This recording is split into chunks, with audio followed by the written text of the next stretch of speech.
អូវីដេអូមកឃើញគេធ្វើស៊ុបពងទាកូនស៊ីឈ័នណានិយាយថាតំណងមួយតំណងខ្ញុំនេះនឹកឃើញឃ្លៀងក៏អត់ផ្អង់យូរទេទៅផ្សារទិញគ្រឿងក្រៅដើម្បីមកធ្វើហ្នឹងហើយបងប្អូនគ្រឿងក្រៅរបស់គេក៏អត់មានអីច្រើនដែរមានតែពងទាកូន10គ្រាប់ហើយគ្រឿងស៊ីឈ័នហើយដេងលក្ក្រូចប៉ុណ្ណឹងឯងបងប្អូនខ្ញុំយកមកដល់ខ្ញុំដាក់ម្លីងវាឲ្យឈ្ងុយទៅ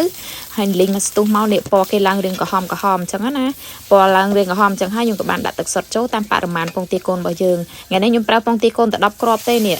ហើយបន្ទាប់មកនេះខ្ញុំដាក់ពងទាកូនចូលណា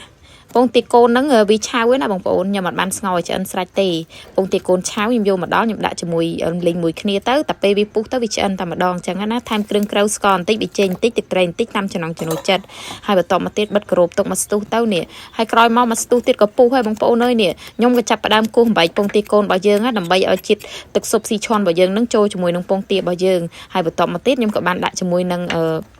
ផ្សិតម្ជុលរបស់យើងណាបើនិយាយពីរឿងផ្សិតម្ជុលជាមួយនឹងស៊ុបស៊ីឈ័នហ្នឹងគឺស៊ីគ្នាបដោយវាលក្ខណៈវាចូលជាតិហើយល្មុតឆ្ងាញ់ទៀតហើយខ្ញុំក៏បាននេះដួសយកមកភ្លក់មើលឲ្យបងប្អូនអើយនិយាយពីថាជាតិជាតិឆ្ងាញ់បដោយបងប្អូន